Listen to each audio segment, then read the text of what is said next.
शिव गुरु के चरणों पर प्रणाम करती हूँ, मेरा प्रणाम स्वीकार हो। माता पार्वती के चरणों पर प्रणाम करती हूँ, मेरा प्रणाम स्वीकार हो।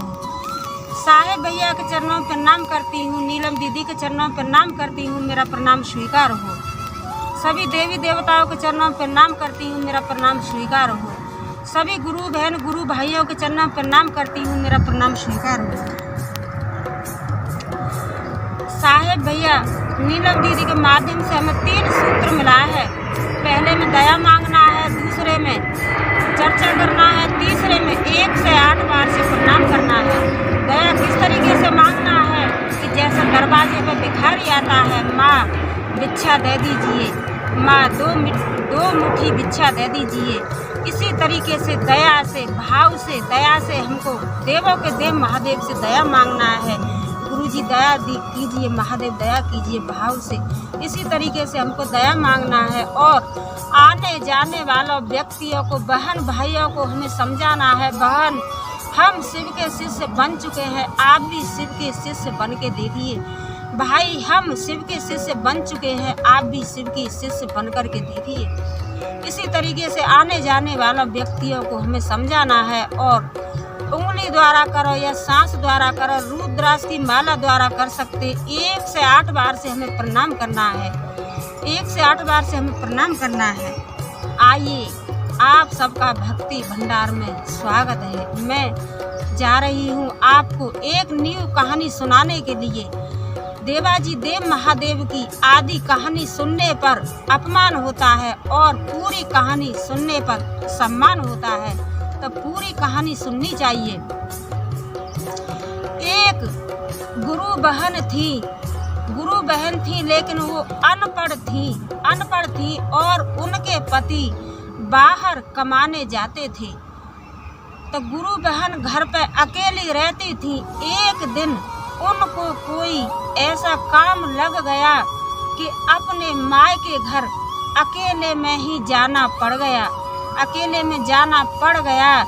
तब पहुंची रेलवे स्टेशन पे। तब बेचारी अनपढ़ तो थी लेकिन संपन्न गुण बहुत थे, उनके अंदर गुण बहुत थे, लेकिन एक अक्षरों को पहचान नहीं पाती थी। तो रेलवे स्टेशन पे एक यात्री से कहने लगी कि भाई ये ट्रेन कहाँ जा रही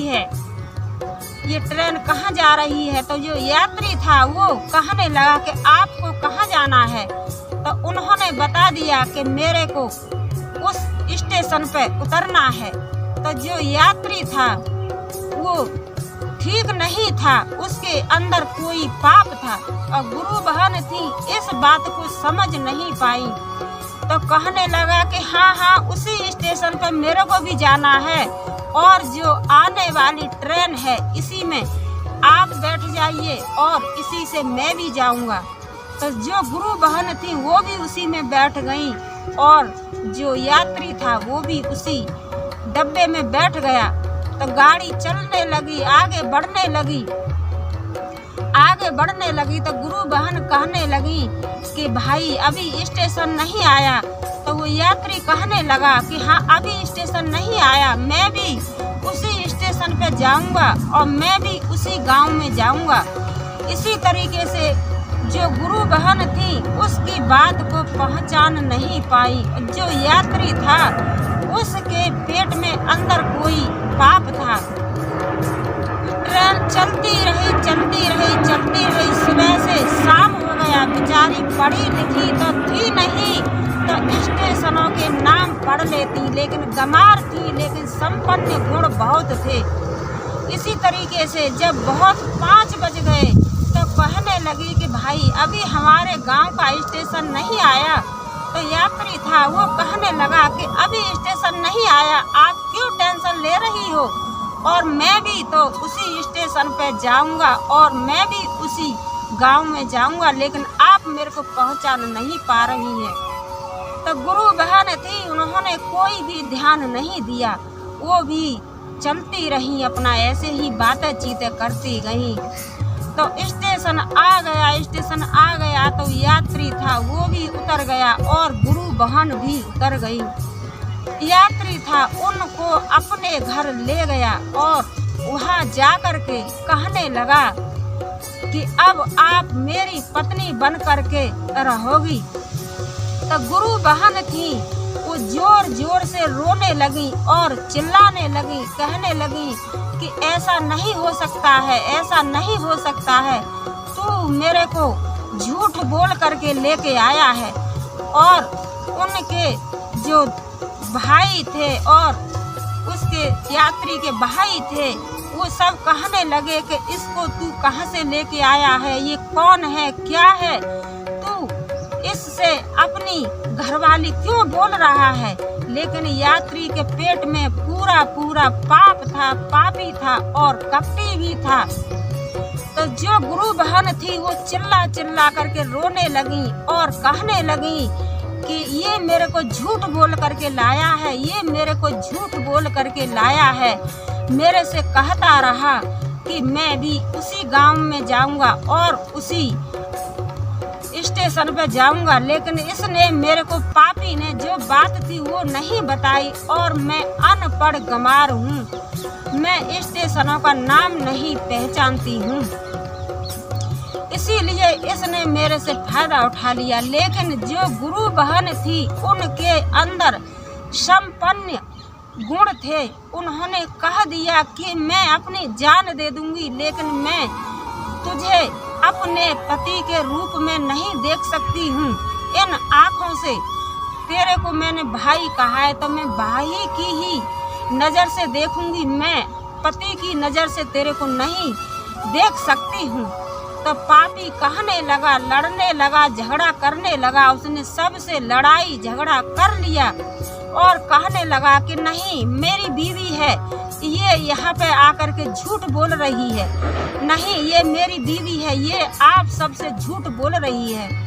इसी तरीके से और रात हो गया तो सब अपने अपने घर जा कर के खाना खा करके सो गए। तो गुरु बहन थी, उन्होंने क्या किया कि रात में ही वो उसकी छत से कूद करके और आगे के लिए चलने लगी, आगे जाने लगी। तो आगे चलते चलते एक मंदिर पड़ा तो उसमें आरती हो रही थी।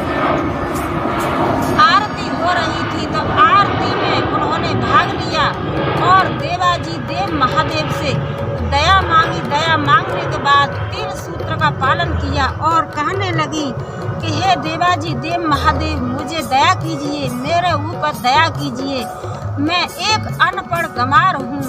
तो एक यात्री ने मेरे साथ में इतना बड़ा गलत काम करने जा रहा था।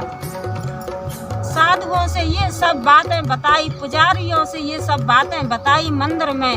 तो पुजारी कहने लगे कि बहन आप घबराइए ना और आप आरती में अपना भाग लीजिए और पूजा पाठ कीजिए। पूजा पाठ की और भाग ली। तो उधर उनके पति भी घर आए तो उनको नहीं देखा तो उनके भी पेट में हलचल मच गया कि मेरी घरवाली कहाँ चली गई, मेरे को बिना बताए कहे सुने मेरी घरवाली कहाँ चली गई। यह कहा करके वो भी ढूंढने खोजने लगे और हर जगह फोन करने लगे, कहने लगे कि मेरी घरवाली पता नहीं 1 हफ्ता 10 दिन हो गया कहाँ चली गई। और मैं कभी नहीं कह सकता हूँ कि मेरी घरवाली गलत है। तो वो खोजने चले तो खोजते वो भी वही पहुँच गए जहाँ गुरु बहन थी, वही उसी मंदिर में पहुँच गए। तो उन्होंने अपने पति को देखा तो वो बहुत खुश हुई और कहने लगी कि अब मैं आपके साथ चलना चाहती हूँ और मेरे साथ में ये सब हुआ है। आपको पता है कि मैं एक अनपढ़ गंवार हूँ, लेकिन मेरे अंदर संपन्न गुण हैं, मेरे अंदर सब गुण हैं। तो उनके घर वाले उनको घर लेके आए, गुरु बहन को घर लेके आए तो जो गांव वाले और समाज वाले कहने लगे कि ये तुम्हारी पत्नी 15 दिन से गायब है और आप इसको अपनी अपनी पत्नी बना करके फिर घर में लेके चले आए। यही बात उनके भाई बंधु सारे कहने लगे कि 1 महीना 15 दिन से ये गायब थी और तुमने इसको पत्नी का दर्जा फिर दे दिया। इतनी बात गुरु बहन ने सुनी तो गुरु बहन अपने पति से कहने लगी हाथ जोड़ करके कि मैं एक सती सावित्री जैसी पत्नी हूँ, सीता जैसी पत्नी हूँ और मैं अब आपके गांव वाले और आपके समाज वाले आपको मेरे को दोषी ठहरा रहे हैं, तो मैं उसी मंदिर में चली जाती हूँ और उसी मंदिर में मैं अपना पूजा अर्चना करूँगी, देवाजी देव महादेव के साथ ही अपना जीवन व्यतीत करूँगी। इतना कहा करके गुरु बहन घर से निकल के चली गई और मंदिर में ही अपने गुरुजी से लगन लगा करके 3 सूत्र का पालन करती थी और उनसे दया मांगती थी और कहती थी, ये देवाजी देव महादेव मेरे पर दया करना। हर हर महादेव, हर हर महादेव। ओ नमः शिवाय। मेरी वीडियो को लाइक शेयर कमेंट सब्सक्राइब जरूर कीजिए। हर हर महादेव, घर घर महादेव। ओम नमः शिवाय। सब्सक्राइब मत बोलो, जब आता नहीं है तो अपनी वीडियो पे खुद ही मारते हो और ऊपर कर थूतरिए। बार बार तेरे को कितनी बार समझाते हैं।